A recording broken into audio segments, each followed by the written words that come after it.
आमचं इथली महानगरपालिकेची सूत्र आम्ही सोडल्यावर आतापर्यंत 60,000 कोटी रुपये पिंपरी चिंचवड महानगरपालिकेने अर्थसंकल्पामध्ये मांडले.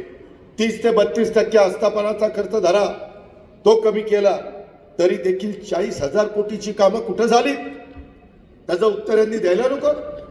तो विचारण्याचा आम्हाला अधिकार नाहीये.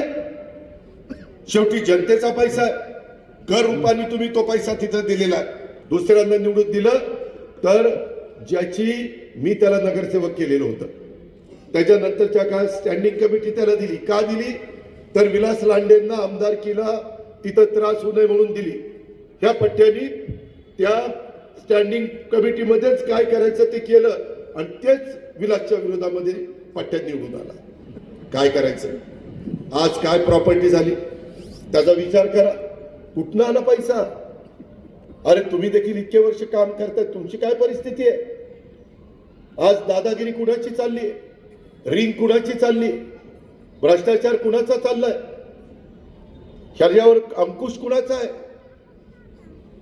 वरच्या लोकांना तेवढा वेळ नाहीये. हे खालचे कामं करण्याच्या करता त्यांना बाकीचाच व्याप जास्त आहे. त्याच्यामुळं मी आज तुमचा पालकमंत्री आहे. मी आपल्याला विश्वास देतो. बंधू भगिनींनो, भावकीचा विचार करू नका. मगाशी